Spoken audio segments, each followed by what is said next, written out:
Mari kita berdoa sebelum kita mulai. Bapa di surga, kami mengucap syukur atas kasih-Mu, Engkau telah limpahkan bagi kami. Hari yang baru Engkau berikan, kami percaya semua karena kasih karunia Tuhan. Kekuatan kesehatan tetap Engkau berikan bagi kami mengucap syukur atasnya.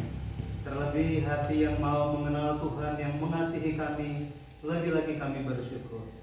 Biarlah syukur terus ada dalam hati dan dalam hidup kami, supaya syukur itu bisa menjadi kunci yang membuka segala permasalahan yang kami hadapi. Bapa, terima kasih. Ketika kami mempelajari firman-Mu, kiranya Roh Kudus bekerja supaya hati kami pun dibawa untuk terarah kepada Engkau. Terima kasih ya Bapa. Biarlah firman-Mu itu yang memberi hidup bagi kami. Firman yang adalah roh yang akan membimbing kehidupan kami. Kami bersyukur karena tempat ini telah Engkau siapkan bagi kami. Berkatilah Ibu Susi dan keluarga. Mereka senantiasa melayani kehendak Tuhan dan pada akhirnya dipakai lebih lagi untuk kemuliaan nama-Mu. Berkatilah mereka ya Bapa, sesuai dengan kerelaan dan kelimpahan yang Engkau miliki. Dan biarlah setiap orang yang masuk dan pergi, datang dan pergi dari tempat ini menerima berkat yang sama. Terima kasih ya Bapa bagi saudara-saudara kami yang dalam perjalanan, sertailah tibakan dengan selamat. Kami juga berdoa untuk saudara-saudara kami yang mengikuti secara online, Bapa yang akan memberikan berkat yang sama dan kasih karunia sama seperti yang kami terima saat ini. Terpujilah nama Tuhan. Kami berdoa bersyukur di dalam nama Tuhan Yesus Kristus. Amin. Amin.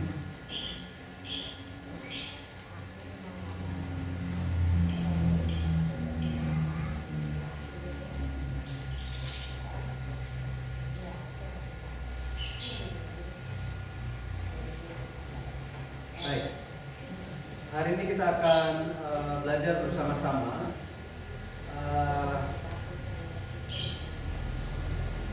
kita akan lihat bersama-sama mengenai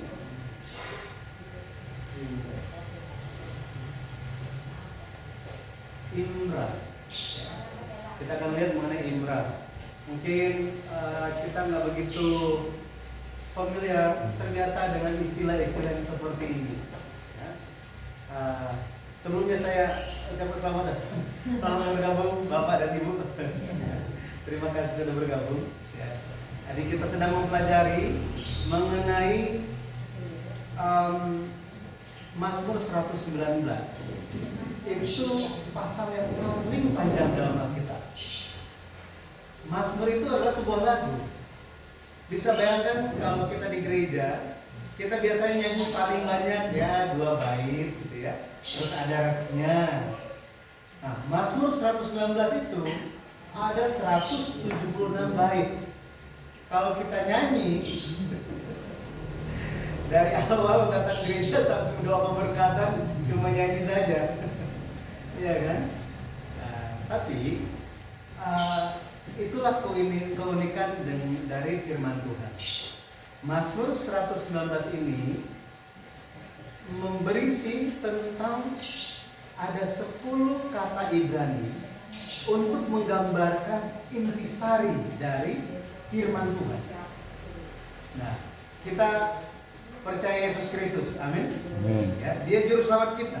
Tetapi Tuhan Yesus bekerja melalui firman yang disampaikan.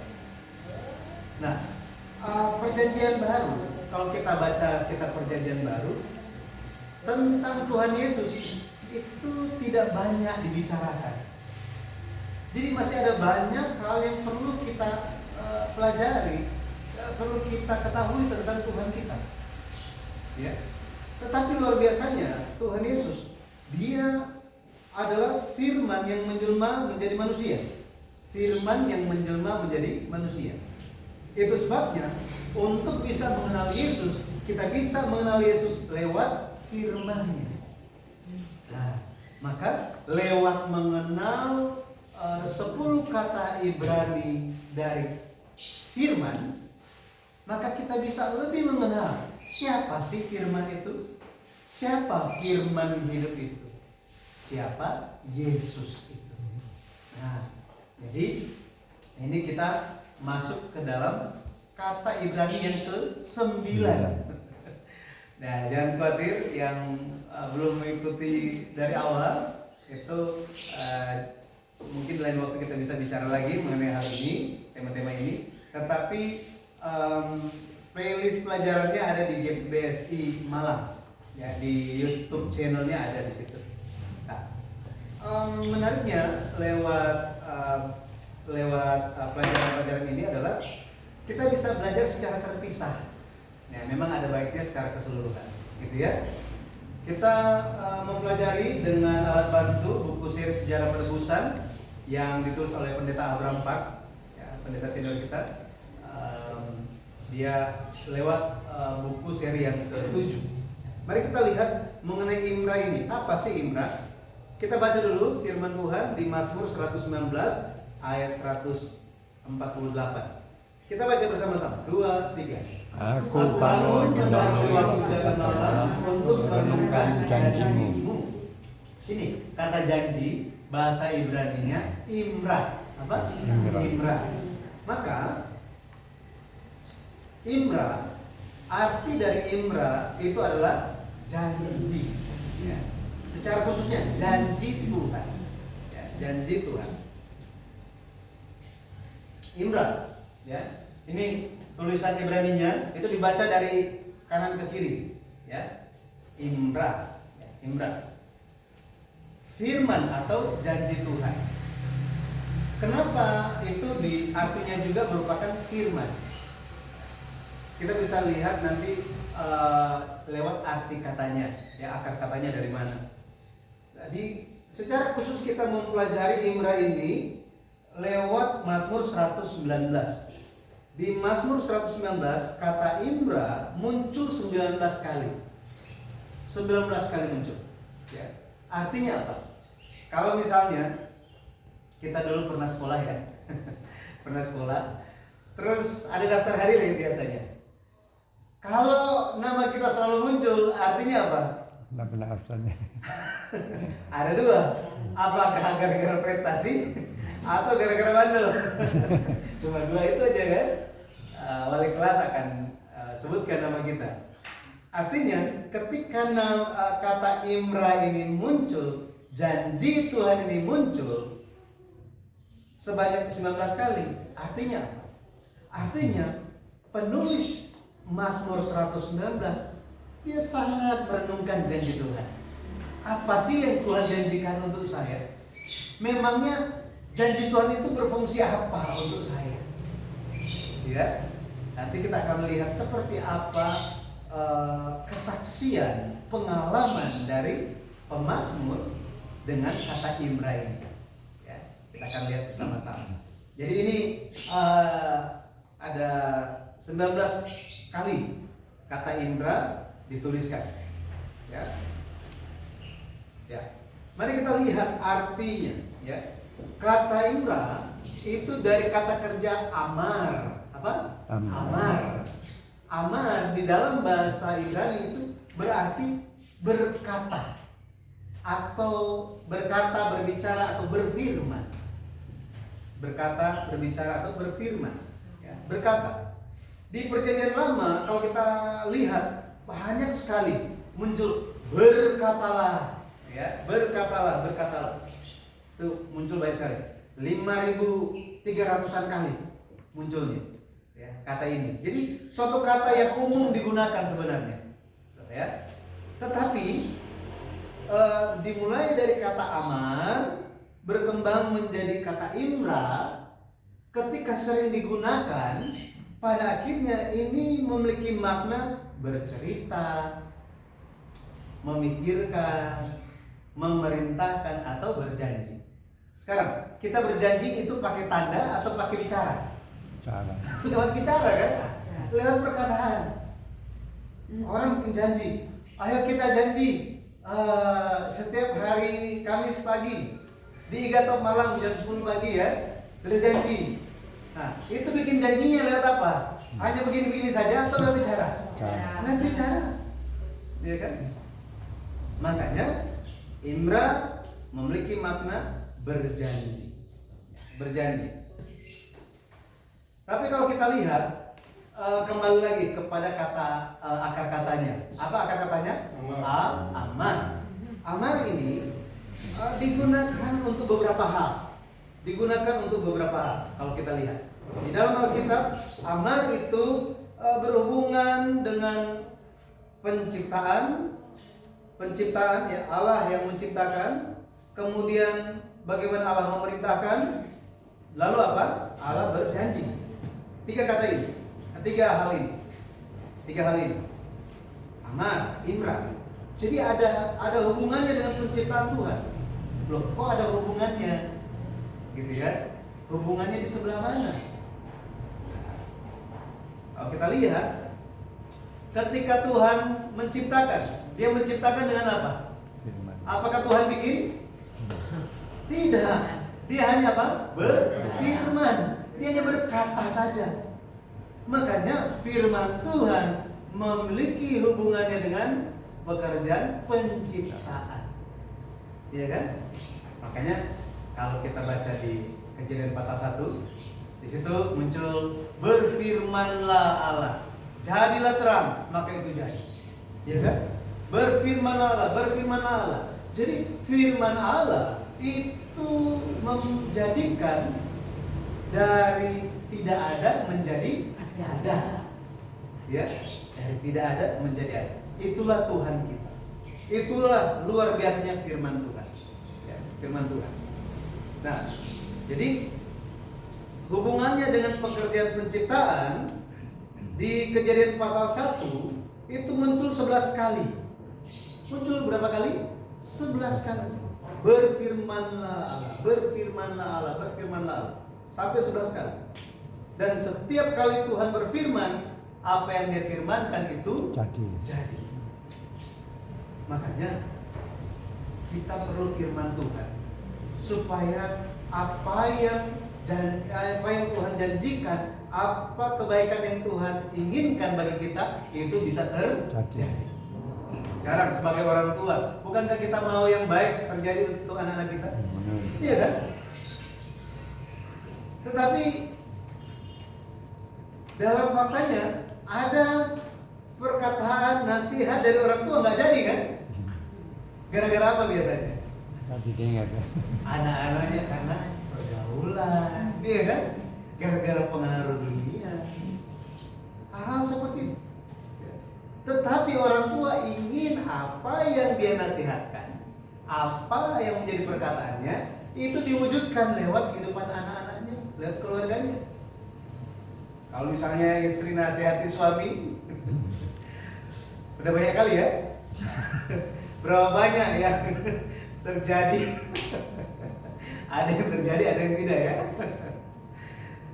Terlebih Tuhan mau yang baik bagi kita, ya.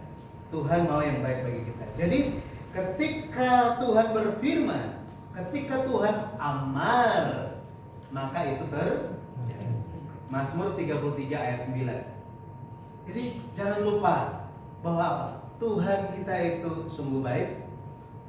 Firman yang Dia sampaikan itu pasti terjadi. Ya. Maka kata Imra, firman itu berhubungan dengan penciptaan. Hal berikutnya kita akan lihat, Imra ini atau amar itu berhubungan dengan pekerjaan apa? Itu berhubungan dengan pekerjaan perintah Allah. Jadi ketika Allah memerintah itu akan jadi.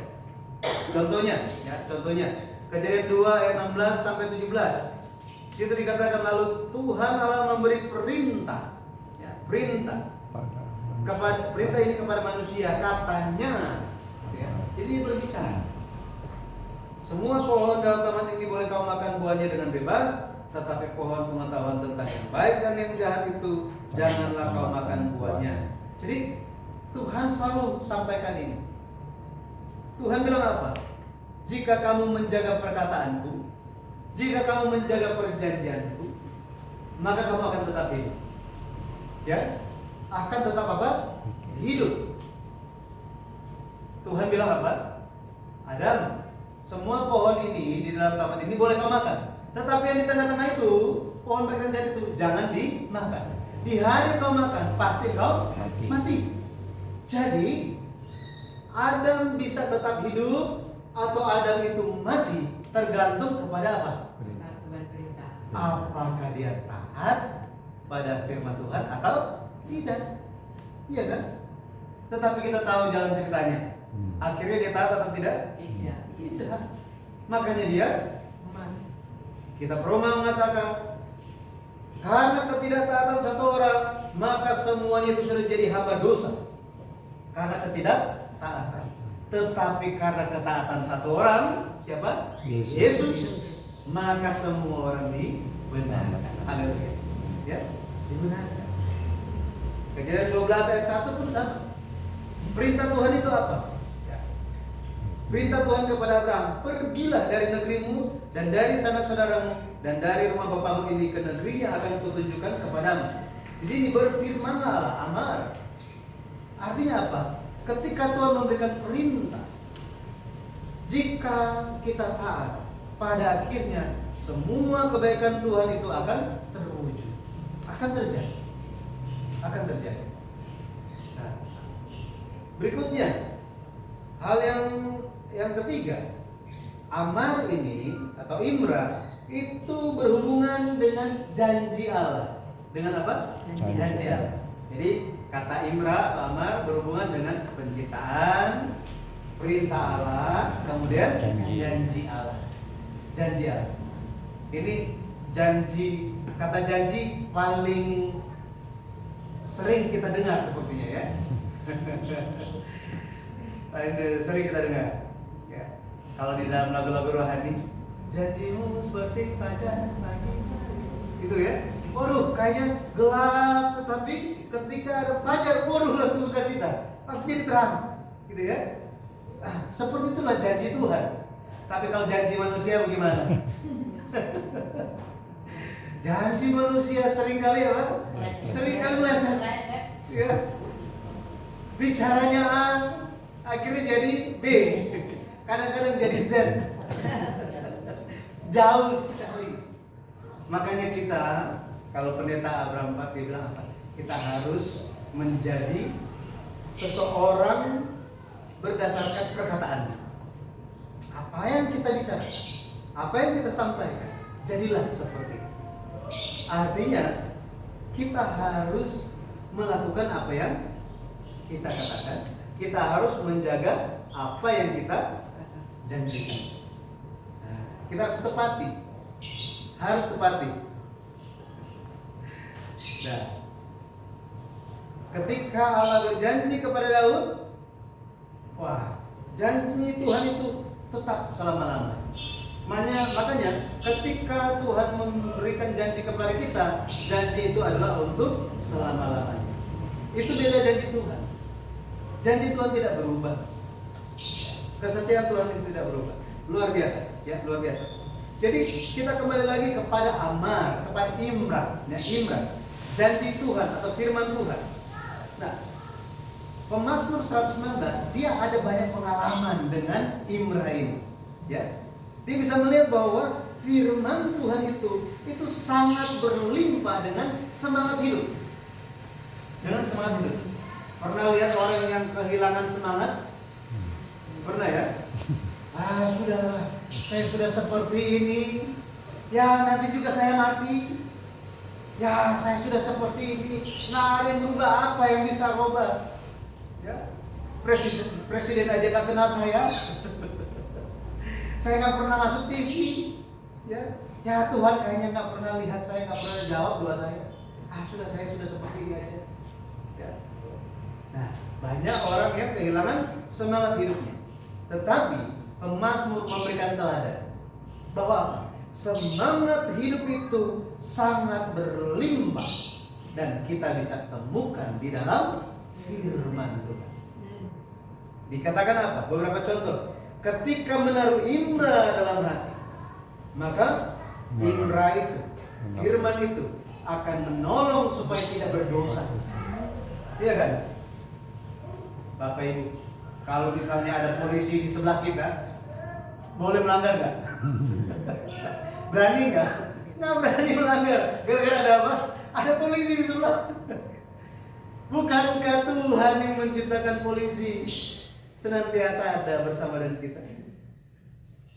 Tetapi ya masih manusia gitu ya, sering apa? Lupa atau melupakan. Tuhan gak lihat, Tuhan gak lihat. Dulu waktu saya masih SD, saya masih ingat sampai hari ini. Ada cerita. Jadi ada satu keluarga, ada anak yang paling besar dan anak yang paling kecil. Nah, mamanya itu membuat puding. Ya, mamanya itu membuat puding, dan di dalam keluarga yang paling suka puding adalah anak yang paling kecil. Kemudian apa yang terjadi? Satu hari mamanya bikin puding, taruh di kulkas, kasih tahu kepada anaknya, oke, ini tunggu nanti malam kita makan ya. Kita potong makan sama-sama. Iya. Tapi pulang sekolah, anak yang bungsu, yang kecil, setiap kali buka kulkas, aduh, ingin makan gitu kan. Dia coba tahan, ingin makan. Dia coba keluarin, tapi nggak boleh. Pas dia udah nggak bisa tahan, dia lihat, waduh, ada gambar Tuhan Yesus. Apa yang dilakukan? Waduh, Tuhan melihat. Iya kan? Kan ada gambarnya kan? Jadi apa yang dilakukan? Masukin lagi. Dia bolongin matanya Tuhan Yesus. Supaya Tuhan nggak lihat. Seperti itu. Tetapi dia ambil sedikit demi sedikit, akhirnya tinggal setengah. Pas malam hari, ya berkumpul, lihat, aduh, kenapa tinggal setengah pudingnya? Kira-kira mamanya tahu nggak siapa yang makan? Tahu. Tapi mamanya tanya kan, siapa yang makan ini? Jadi Tuhan itu selalu ada. Tuhan selalu menolong kita. Tuhan selalu menolong. Dia hanya Tuhan yang bisa memberikan pengharapan. Tidak ada yang lain, ya. Jadi nanti bisa baca itu di Mazmur 119 ayat yang ke-11. Kemudian kesaksian pemazmur bilang apa?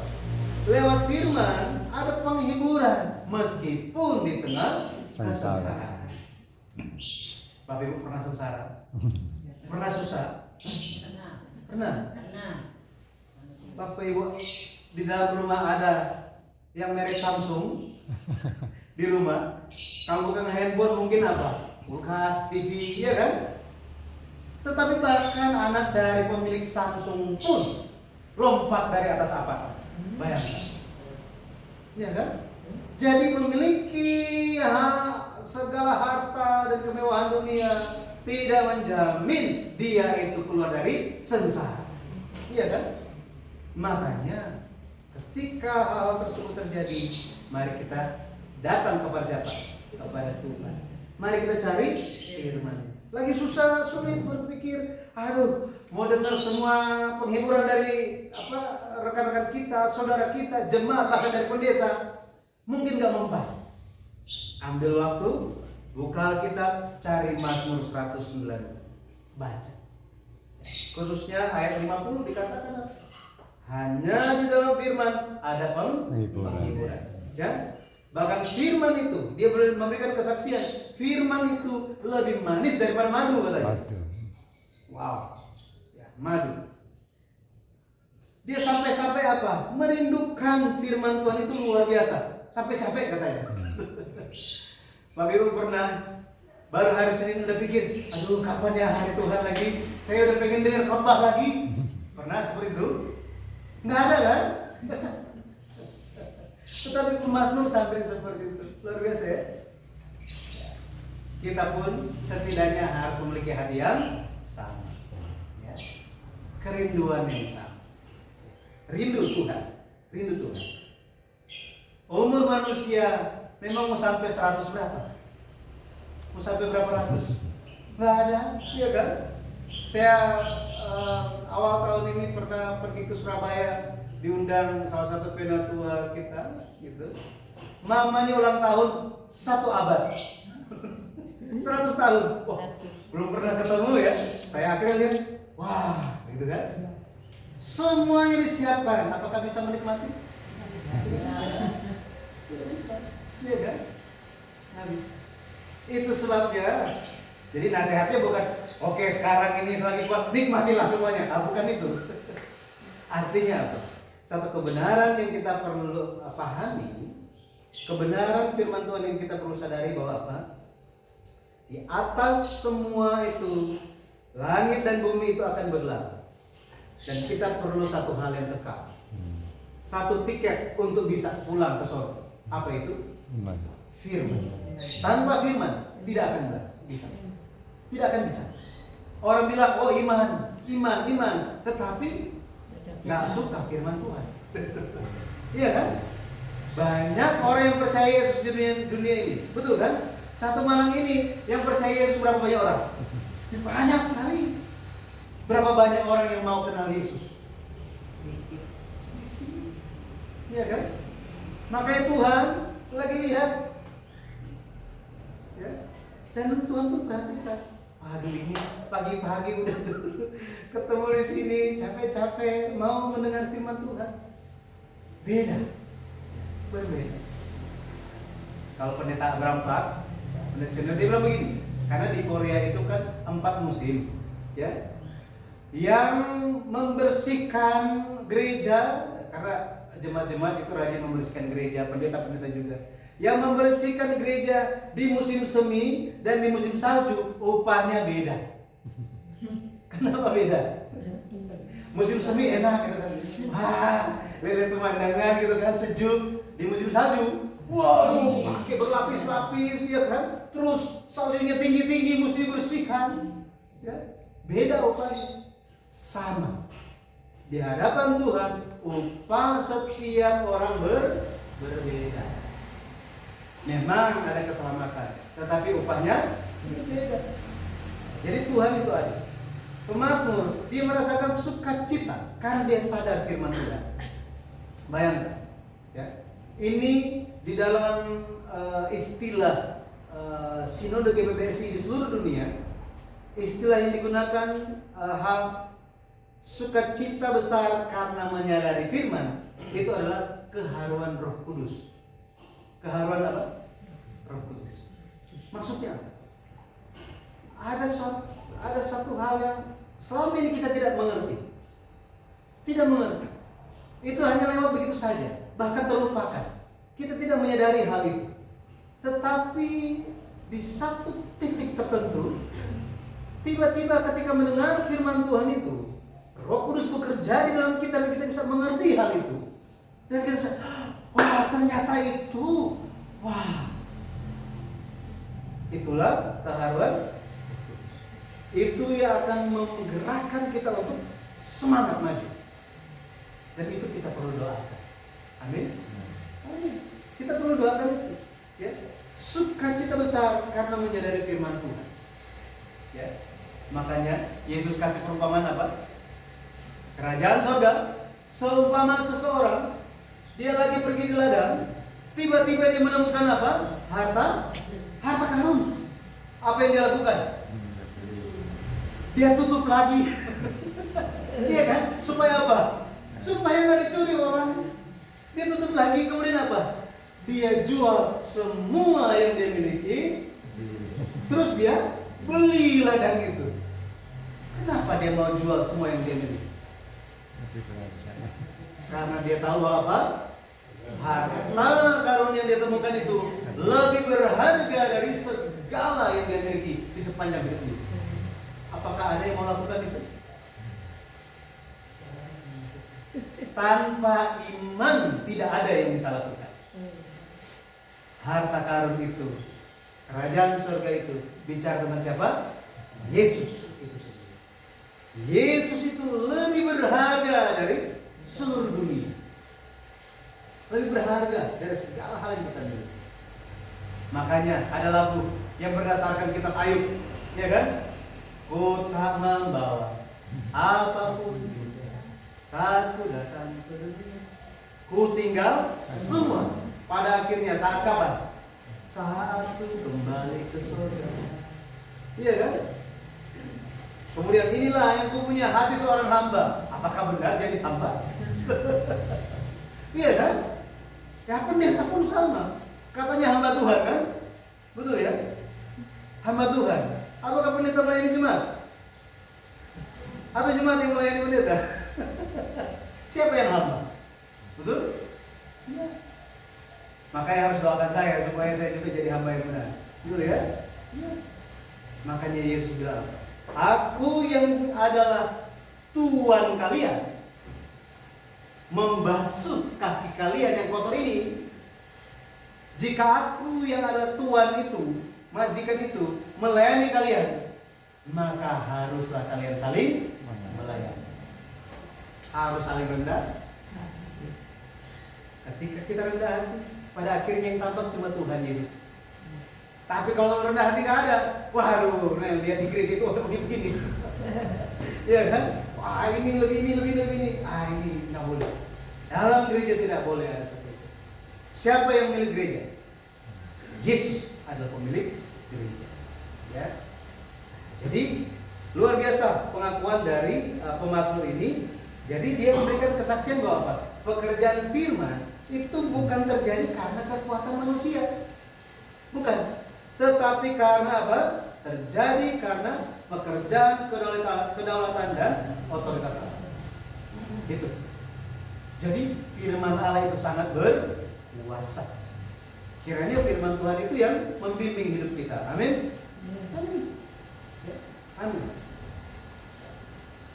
Coba kita baca Mazmur 119 ayat 48. Ya.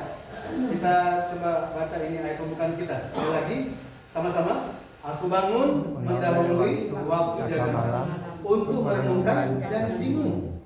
Jadi pemazmur dia bukan hanya supaya ini terlalu banyak hal yang hampa di dunia ini. Saya tidak mau memperhatikan hal itu. Bukan hanya itu saja. Tetapi dia ingin merenungkan janji Tuhan. Dia hanya ingin mengarahkan matanya, perhatiannya kepada firman Tuhan. Ini luar biasa. Ya. Makanya dikatakan mendahului waktu jaga malam. Ini menunjuk kepada subuh-subuh sudah bangun katanya. Sudah bangun karena apa? Dia merindukan firman Tuhan, ingin firman Tuhan. Ya. Kita baca lagi. Mazmur 119 ayat 147 sama-sama. Pagi-pagi buta aku bangun dan berteriak minta tolong. Aku berharap kepada firman. Jadi berharap kepada firman Tuhan. Makanya semua jemaat itu kita semua diajarkan bagaimana? Diajarkan begini. Jika kita dalam kesengsaraan, susah hati kita, dalam pergumulan yang sangat berat, doa subuh. Ya. Jam 4, ya, jam 4, setengah 5 itu bangun, berdoa kepada Tuhan. Tuhan tolong, minta tolong kepada Tuhan. Minta tolong kepada Tuhan. Berdoa subuh hari. Pagi-pagi buta katanya. Ya.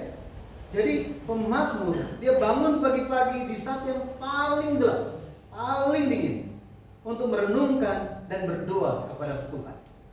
Seperti itu. Ya. Maka kita akan menyaksikan jawaban doa kita. Amin. Amin. Ya. Jadi kita perlu berdoa seperti itu. Pemazmur dia berkonsentrasi merenungkan firman Tuhan sampai tidak terasa waktu itu banyak berlalu. Luar biasa ya kesaksiannya. Nah, kesimpulannya kita lihat apa makna penebusan. Apa arti penebusan atau bagaimana Imra ini menunjuk kepada Yesus. Ya. Yesus menggenapi Imra. Di dalam Alkitab, Imra itu janji Tuhan itu sering digunakan saat Allah menyatakan firman-Nya. Ya, dia nyatakan firman-Nya. Berfirmanlah. Itu Tuhan nyatakan. Ya. Tetapi Yesus dia adalah firman pada mulanya. Artinya apa? Artinya Yesus segala hal yang dia kerjakan itu berdasarkan fondasi apa? Firman. Makanya ketika Yesus datang, banyak orang yang tidak bisa mengerti Yesus. Tidak bisa apa? Mengerti. Karena Yesus selalu berbicara, selalu bekerja berdasarkan firman. Suatu ketika ada seorang yang sudah lumpuh puluhan tahun, 38 tahun. 38 ya, benar? Nanti cek lagi ya. Pendeta boleh lupa juga ya. Di kolam Bethesda, setiap kali malaikat mengguncang kolam itu, dia nggak bisa. Sudah kedahuluan orang lain, nggak ada yang bantu dia karena semua orang sakit di situ. Waktu Yesus lewat, Yesus tanya, mau sembuh? Ya kan? Apakah kamu sembuh? Mau Tuhan. Angkatlah, ya kan? Bangunlah. Dan dia berjalan kan? Dia berjalan. Waktu itu diprotes sama orang-orang kan? Diprotes sama orang. Sampai Yesus harus tegur mereka bahwa apa? Mereka hanya menjaga firman Tuhan untuk membenarkan diri sendiri. Firman Tuhan itu dijaga, dilakukan bukan untuk membenarkan diri sendiri bahwa dia yang paling benar dari semua, bukan. Tetapi hal menjaga firman Tuhan adalah untuk menunjukkan kebaikan Tuhan. Amin. Makanya kalau sekarang muncul banyak orang itu saling menghakimi dengan menggunakan firman Tuhan, berdebat dengan firman Tuhan, apakah Tuhan dimuliakan? Benar kan? Nggak. Makanya saya paling menghindar berdebat. Saya nggak mau. Kenapa? Karena kalau berdebat dengan orang, itu tujuan akhirnya cuma dua. Cuma dua kan? Apakah nanti orang itu imannya digoyahkan dan keluar dari gereja, keluar dari kekristenan, ya kan? Atau dia menjadi marah dan benci? Cuma itu. Mau apa? Iya kan? Makanya firman Tuhan itu dipakai bukan untuk perdebatan, bukan untuk pembenaran, ya, membenarkan diri sendiri. Tetapi firman Tuhan itu bertujuan untuk kita mengenal Tuhan dan tahu jalan Tuhan. Tahu apa? Jalan Tuhan. Seperti itu. Makanya jika kita lihat Yesus Kristus, dia hanya bekerja segala sesuatu berdasarkan firman Tuhan saja. Nah, Yesus, kita lihat dua hal. Yesus, dia adalah pelaksana dari penciptaan. Dia yang melaksanakan penciptaan itu. Jadi ingat, siapakah yang menciptakan alam semesta ini? Itu adalah Allah Tritunggal. Ya, Allah Tritunggal. Allah Bapa, dia itu sumber segala sesuatu. Artinya penciptaan itu datang dari Allah Bapa. Tetapi yang menjalankannya itu adalah Allah Anak. Yang menyempurnakan itu adalah Allah Roh Kudus. Seperti itu.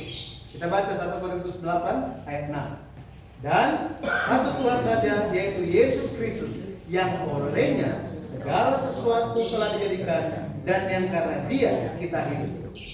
Jadi segala sesuatu diciptakan melalui Yesus Kristus, melalui Anak. Ya, Allah Anak. Makanya kalau ini sudah tadi firman, ya, berfirman. Yesus adalah firman kan? Yohanes 1 ayat 1 dan ayat yang ketiga. Tidak ada yang telah diciptakan tanpa firman. Semua di dalam firman, lewat firman. 11 kali, ya. 11 kali digunakan kata firman ini. Yang kedua, kita lihat Yesus menyatakan firman. Artinya dialah yang menyatakan firman. Dia sendiri adalah firman. Kalau di perjanjian lama banyak muncul berfirmanlah Allah. Di perjanjian baru kata Yesus. Yesus berkata. Gitu ya. Jadi Yesus dialah guru. Guru berarti dia ngapain? Tugasnya mengajar. Gitu ya, mengajar. Dia adalah guru. Bahasa Ibrani-nya rabi, mengajar firman. Dia adalah guru yang sejati. Guru yang sejati. Dia datang dari surga. Itulah Yesus kita. Makanya 2000 tahun yang lalu ketika Yesus datang, Yesus mengajar, banyak orang kaget semuanya. Kagetnya kenapa? Kenapa mereka takjub? Ya. Karena firman yang disampaikan beda daripada yang pada umumnya. Beda. Setiap kali dengar, jadi 2000 tahun yang lalu, jemaat-jemaat orang-orang Israel waktu itu, setiap kali mereka pergi ke sinagog, pergi ke bait suci, mereka dengar khotbah, itu lagi. Ya, paling tentang hal yang biasa, hidup biasa aja. Tetapi ketika Yesus tampil, beda. Loh, apa bedanya? Apa bedanya? Dikatakan ketika Yesus mengajar, respon orang yang benarnya bilang apa? Mereka takjub saat dengar pengajaran Yesus. Beda. Tidak pernah dengar sebelumnya. Nggak pernah dengar. Bahkan apa? Mengajar. Yesus mengajar dengan kuasa. Dengan kuasa. Ya. Nggak seperti ahli Taurat. Oke, sudah tahu semuanya ya? Ya sudah. Oke, mari kita tutup doa pulang. Nggak seperti itu. Tetapi Yesus membukakan, menyingkapkan pemahaman orang-orang. Pekerjaan ini akan terjadi di akhir zaman. Di akhir zaman akan terjadi pekerjaan apa?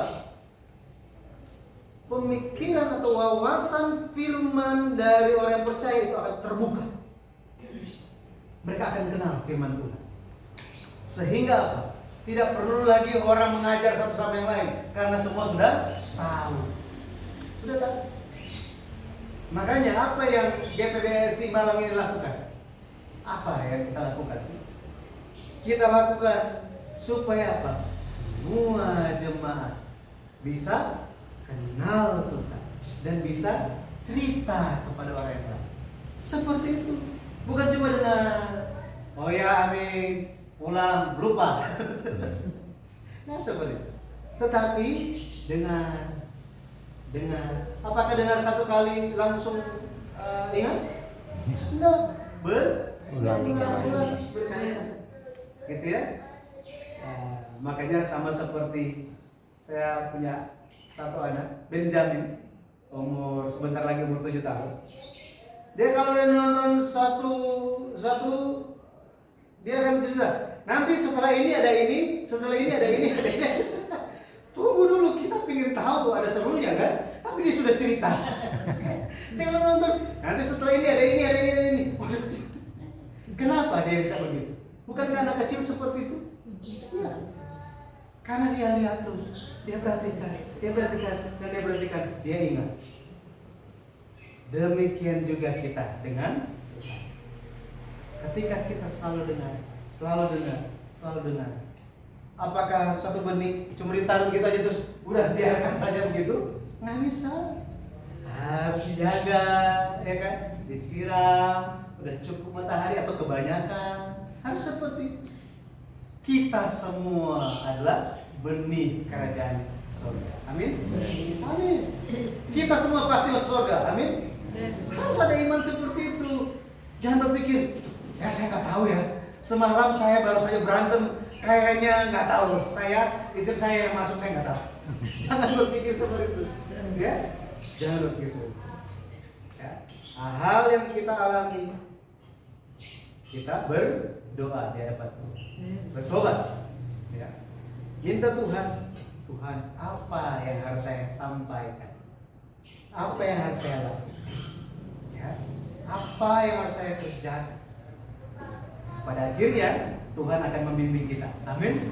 Ya, jadi pada akhirnya tujuan Alkitab dicatat itu apa? Ya, kita baca sama-sama. Yohanes 20 ayat 31. Firman itu diberikan tujuannya apa sih? Kita baca sama-sama 2, 3. Tetapi semua yang tercantum di sini telah dicatat supaya kamu percaya bahwa Yesus manusia, Anak Allah, dan supaya kamu oleh imanmu yang memperoleh hidup dalam namanya. Supaya kita kenal bahwa apa? Yesuslah Tuhan. Bahwa apa? Kita bisa hidup lewat nama Yesus. Apa arti nama Yesus? Kita sering dengar Yesus ya. Arti namanya apa? Nama lainnya apa? Juru selamat. Ya, juru selamat. Juru selamat. Kita tahu ada juru parkir. Berarti juru parkir itu apa? Tukang parkir kan? Apakah dia baru di training? Dia harus ahli. Juru mudi, berarti kapten kapal kan? Ahli di dalam itu. Juru selamat artinya apa? Ahli dalam menyelamatkan. Arti nama Yesus Matius 1 ayat 21. Matius 1 ayat 21. Nah ini banyak pendeta juga saya perhatikan nggak tahu arti nama Yesus. Mau memperkenalkan Yesus tetapi nggak tahu arti nama kan bahaya kan? Bahaya. Arti nama Yesus apa? Dia yang menyelamatkan umatnya dari dosa mereka. Sekali lagi, Dia yang menyelamatkan umatnya dari dosa mereka. Satu kali lagi supaya abdul. Dia yang menyelamatkan umatnya dari dosa. Jadi Yesus, arti nama Yesus, Dia yang menyelamatkan umatnya dari dosa mereka. Matius 1 ayat 21. Ya. Itulah Yesus kita. Jadi firman Tuhan pada akhirnya ingin supaya kita ada harapan.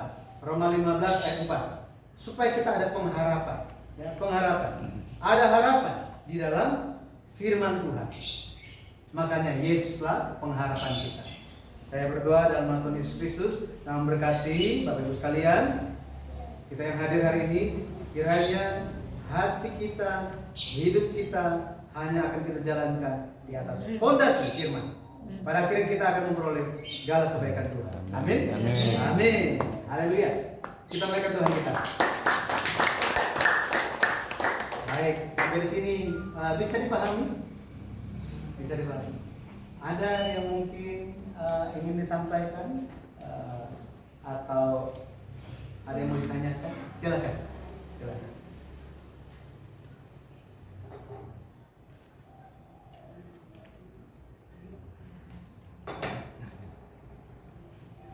Saya terbiasa kalau di tradisi Korea minum itu nggak boleh di depan yang lebih dewasa.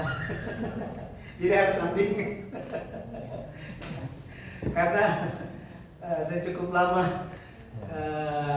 karena sinode ini dimulai dengan orang-orang Korea. Jadi GPBSI itu di Jakarta dimulai dari 6 keluarga. 6 keluarga ini suaminya orang Indonesia, istrinya orang Korea. Dimulai dari tahun 88. Nah, kemudian tahun 92 dibentuk gereja dan didaftarkan di negara pemerintahan. Tapi ya itu masih gereja rumah. Gereja rumah itu pendeta Abraham Park sering datang. Ya, setahun bisa sampai 2 kali datang sendiri. Dia membaptis, jemaat-jemaat, dimulai dari anggota keluarga, kemudian teman-teman, mereka belajar. Jadi belajar terus. Jadi gereja GPBSI ini, gereja Bukit Sion Malang dan seluruh di seluruh dunia itu sinode kita memang belajar, gereja yang belajar. Kenapa? Karena Yesus pun guru kan. Yesus pun mengajar supaya mengerti. Makanya amanat agung, pergilah, jadikanlah semua bangsa itu dan ajarkan. Harus ajarkan. Ya, banyak orang dibaptis tanpa mengenal siapa Tuhan. Ini banyak. Ya hanya, saya ingin dibaptis. Tuhan siapa? Yang penting baptis dulu. Ya, nggak boleh seperti itu. Harus mengerti, ya. Harus mengerti. Ya. Seperti itu. Jadi ada kebiasaan-kebiasaan seperti itu. Oke, ada yang mau bertanya? Silakan. Ya. Mungkin bisa diperluas. Ada dari dulu ingin tanya tentang Alkitab, tentang sesuatu. Ada yang mau bertanya?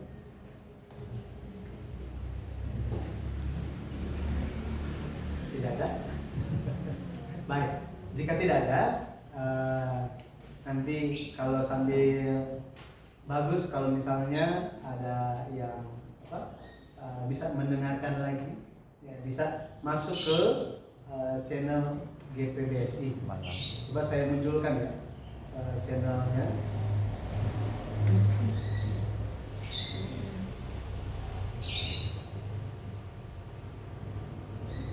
Itu channelnya,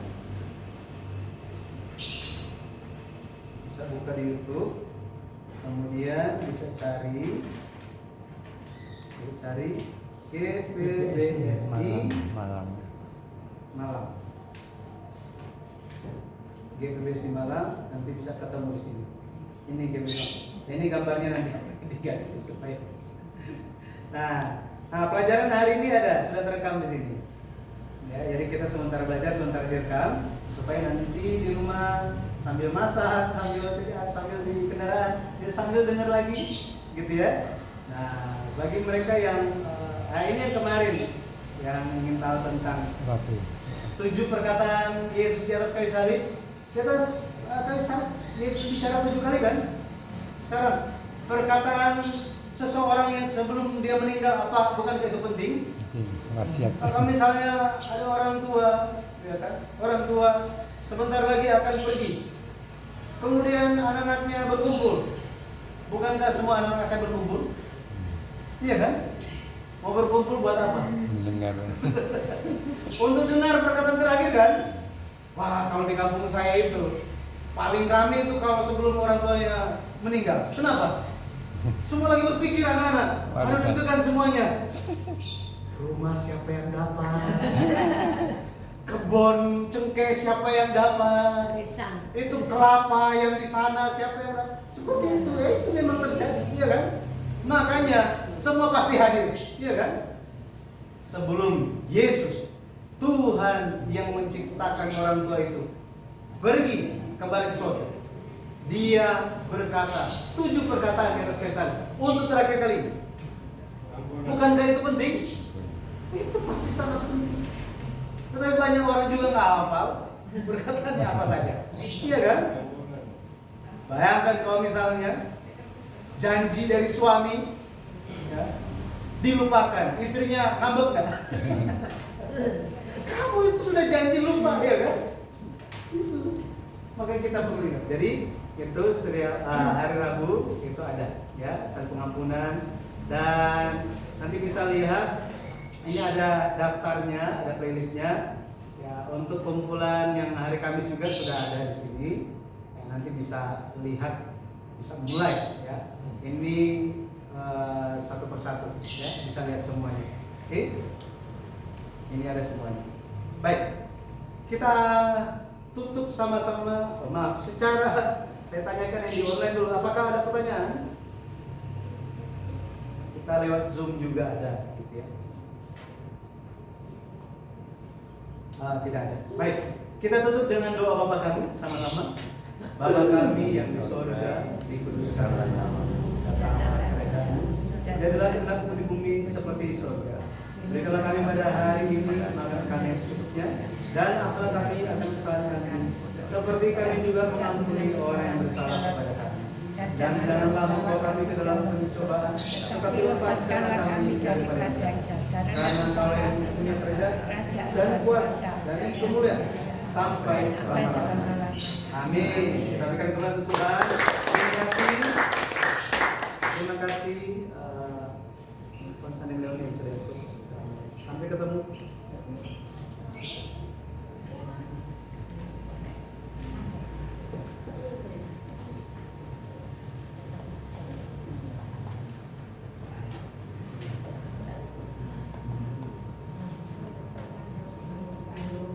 Nanti sambil, jadi setelah belajar biasa kita makan bersama. Cuma memang seringnya makan siang lebih awal. Ya. Oke, kita berdoa bersama-sama untuk makan dan minuman. Ya. Mbak Lisa bisa pimpin doa? Ya, silakan.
Pokoknya kalau mereka Pas berangkat tadi.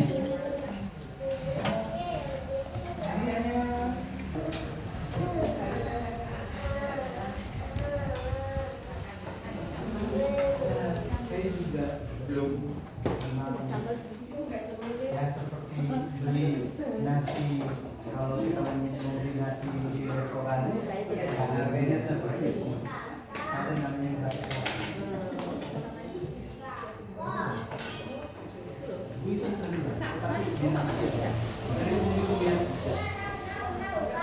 gulanya itu nol.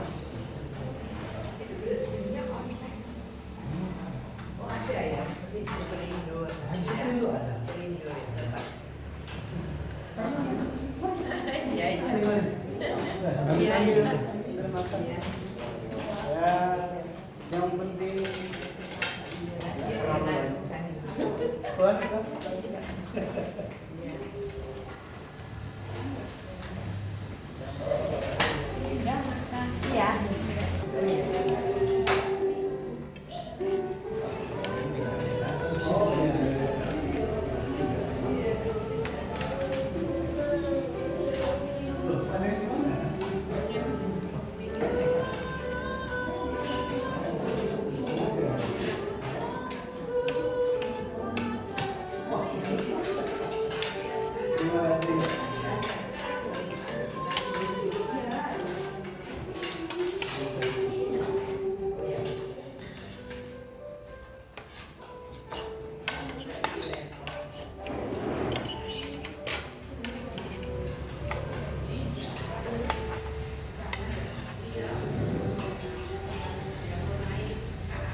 orang itu. Sudah 11 orang ya. Ya, nanti saya jadi takutan makan. Iya, cuma memang rasanya sedikit unik. Oh iya ya. Dulu saya makan belas memang WA. Nah, terlalu banyak macam-macam informasi media sosial. Iya. Saya pikir yang penting nggak terlalu banyak kata. Iya.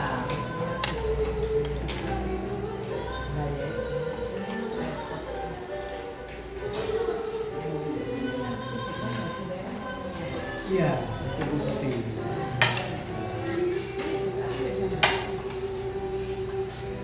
Kayaknya jam 9 kayaknya malam. Cuma bukanya memang mereka bukanya itu dari jam 11.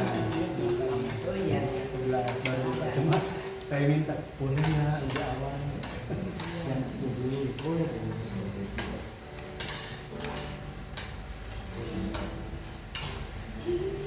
Anak-anak berapa?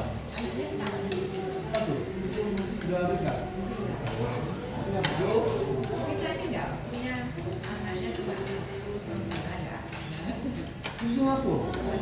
Benar ada. Waduh. Malam itu. Sama seperti saya. Ya, apa ya? Sama. Iya.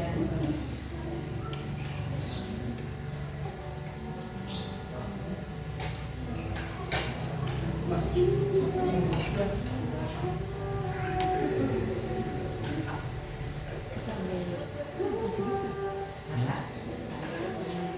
Iya. Iya.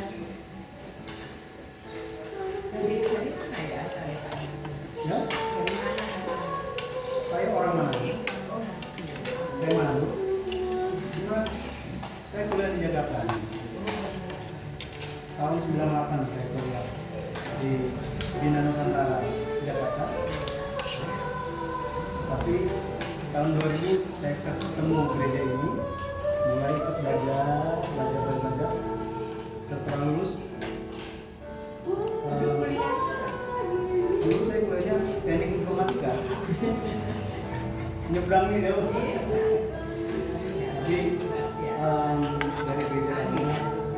dari gereja tanya mau seperti dia, akhirnya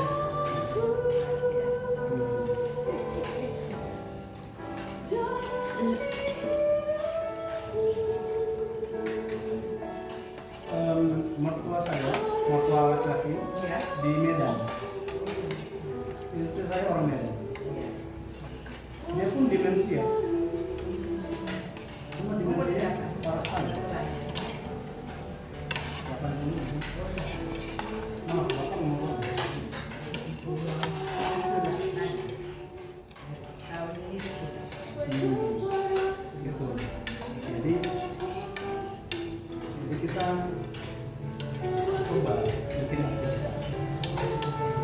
Sampai lupa kapan siang kapan malam. Sampai tidurnya anak-anak stres. Tapi ya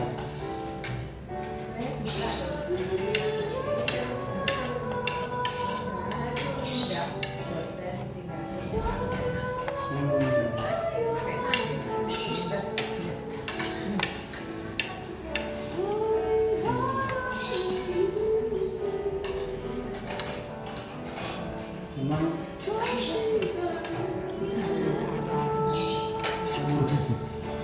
kalau di lingkungan yang biasa, yang nyaman, yang sudah tahu, itu sangat membantu.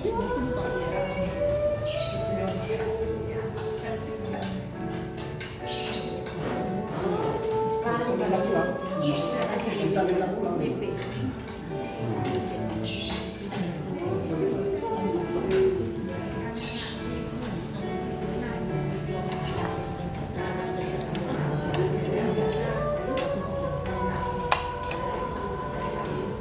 Besar, mesti bawa barang-barang yang ingat, yang ingat. Jadi tidak langsung berubah. Itu membantu.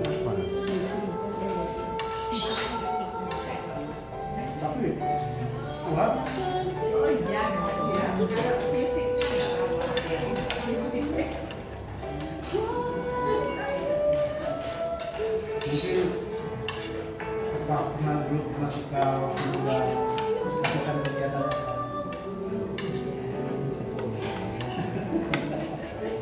semua dulu bapak masih jalan sudah jalan sudah ya Enggak ya, memang ya ilmu baru. maka jalan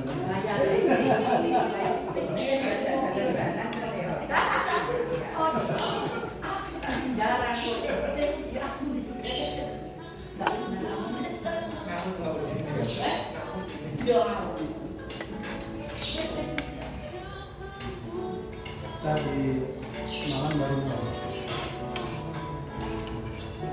kemarin baru 1 tahun 1 tahun.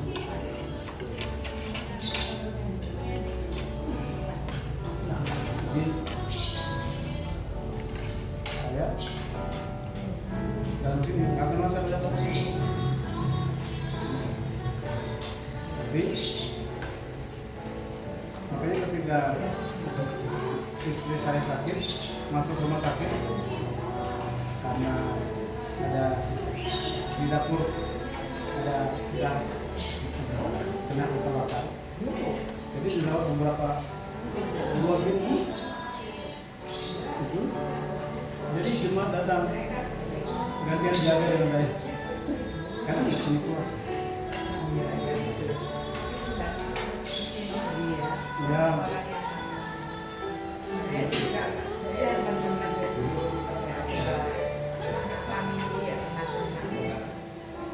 Tapi bilang bapak sama ibu orang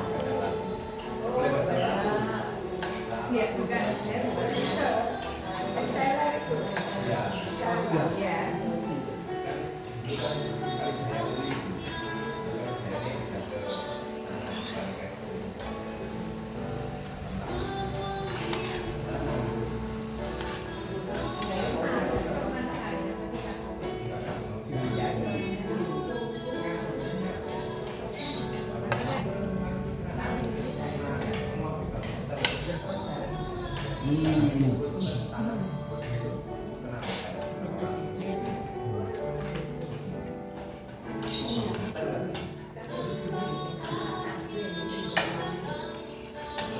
ini sebenarnya yang goreng-goreng udah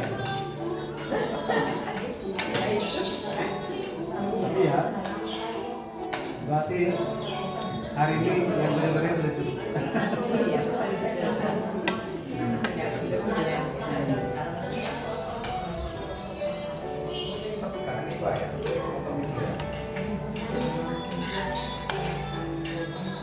Saya lagi pikir mau lagi cari informasi. Kita membuat kegiatan untuk edukasi dalam hal menghadapi demensi. Karena pengalaman keluarga maka itu kita tidak ada pengalaman.